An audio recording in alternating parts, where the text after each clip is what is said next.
Have you ever had a gut feeling, like that deep inner knowing that something isn't right, yet you ignored it? And then later you realise that actually it was trying to protect you all along. I know this feeling only too well because for years I suppressed my intuition, and let me tell you, it got me into some really dodgy and dangerous situations. In this video, I'm going to share why we stop trusting our gut in the first place and what happens when we repeatedly ignore our intuition. And make sure you stick around until the end because I'll be sharing a powerful exercise that will help you to rebuild that trust with your inner voice so that you can avoid unhealthy and risky situations and all the things that just don't serve you. So why do we stop trusting our gut? Most of us weren't taught to trust our intuition. In fact, we were conditioned to listen to authority figures like our parents and our teachers and follow rules. We were taught to prioritize what other people want over what we felt. As kids, we learned that expressing our true feelings gets us into trouble. So we start suppressing these feelings, and over time, we disconnect with how we're feeling. We disconnect with the signals from our body. If you grew up a people pleaser like I did, then you probably learned that keeping other people happy was more important than listening to yourself. Over time, this disconnects you from your gut instincts because you start looking outwardly rather than inwardly at what's true for you. And you start second guessing yourself because you rely more on logical thinking rather than feeling, and you seek other people's opinions rather than listening to your own inner voice. But our gut feeling is there for a reason. No matter how woo-woo some people might think that is, it has a role. It's your inbuilt protection mechanism, a manifestation of your subconscious, which is drawing from all your past experiences, positive, negative, all your knowledge, and bringing to your attention something that you need to take note of. Now, that might be a dangerous situation, it might be illness that's on its way. On the flip side, it might be a positive situation because it works both ways. So what happens when you ignore your intuition? Well, the more you suppress your gut feelings and what your body is trying to tell you, the more you'll suffer with anxiety and self-doubt and a feeling of being lost because you've disconnected with your inner compass, your inner yay or nay. You rely on what your logical brain is telling you rather than what feels right. So you end up in relationships, jobs, and situations that drain you because you've made choices based on fear and obligation and what makes sense rather than what feels true to you. And you base your decisions on facts rather than feelings. Sometimes ignoring your intuition doesn't just lead to discomfort, it can lead to really dangerous situations. There are so many examples of where people have ended up with a serious illness or diagnosis and they knew that something was up way before, but they couldn't quite put their finger on it, chose not to listen to that inner voice, and then ended up with a serious condition because they didn't speak up. And then they end up regretting it. This is exactly what happened to me. I was meeting a photographer once face to face who I'd connected with online, and up until that point, everything seemed legit. He covered all legal aspects, I'd seen some of his work, he came across really intelligent, and there was no red flags. But when I was walking across the road to meet this guy, I took one look at him and I remember the feeling that I got in the pit of my stomach. It was like a pulling sensation. And instead of acknowledging that, instead of listening to that, I told myself that I was being mean and that I was judging this guy from his appearance because on first appearances, he didn't look like a professional photographer. But I felt, no, Kathy, you are being mean. It's not his fault of what he looks like. And I continued with the session. Now, to cut a long story short, we worked together for a little while. I got the photos back. They weren't anything special. But after a while, I had this nagging feeling that something isn't quite right and I don't like the energy when I meet this guy. So I chose to end the working relationship. That's when things turned really sour because I started getting really threatening voicemails saying how he knew where I lived and he was going to wreck my life.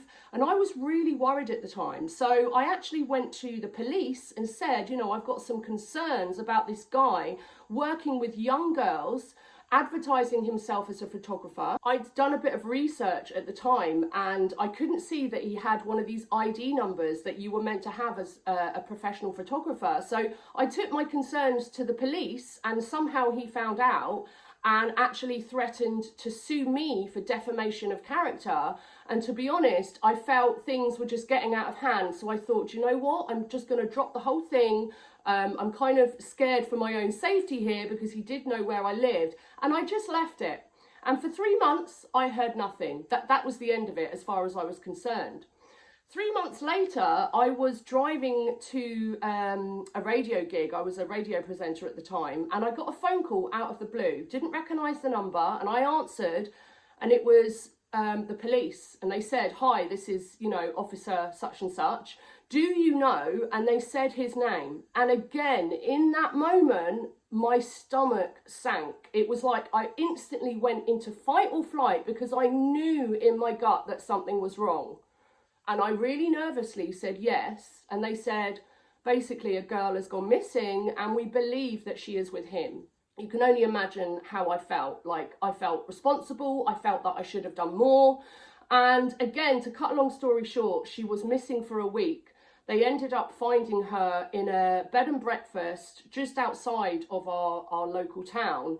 And he had tried to smother her, to stab her. I ended up sitting through a court case, hearing all the details of what this girl had been through. She was sleep deprived, she hadn't eaten for days, and to be honest, she was a lot younger.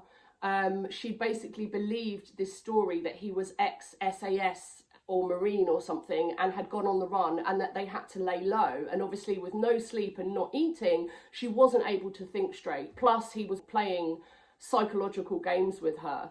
And she wasn't the only girl. There were other girls after myself who had worked with him thinking that he was legit and obviously fell for it just like I did.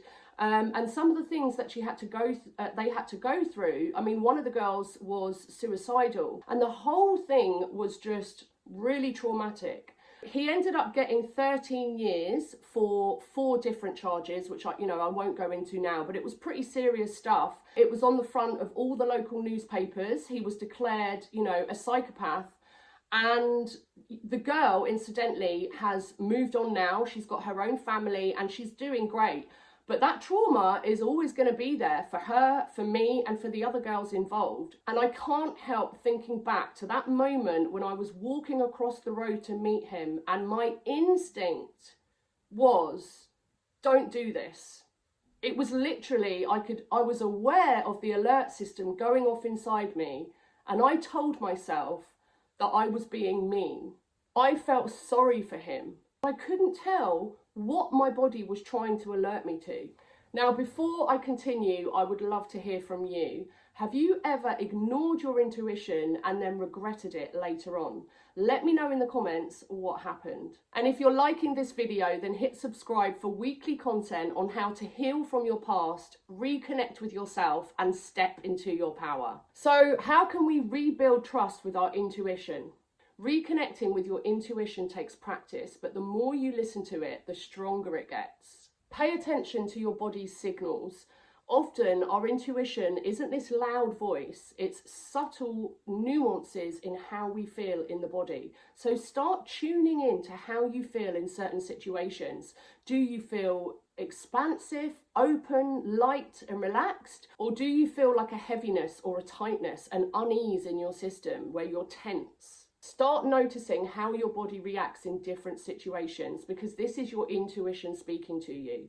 Now, as with everything I say, start small and build confidence. Start with small decisions in life, such as what am I going to wear or what am I going to eat? Our intuition is always speaking to us. So if you're not sure about something, close your eyes, tune in, and give yourself 2 options. For example, am I going to eat this or am I going to eat this? And feel into what reaction you get from your body. And when you do this over time with the small decisions, you'll start to gain confidence to do it with the larger decisions in your life.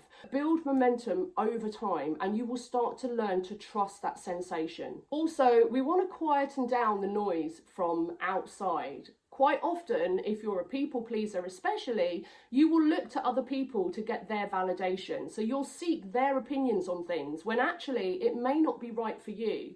What we need to do is, again, sit down, close our eyes and tune in. And if you're really not sure, then ask, if no one else's opinion mattered, what would I choose? And that's a really powerful question.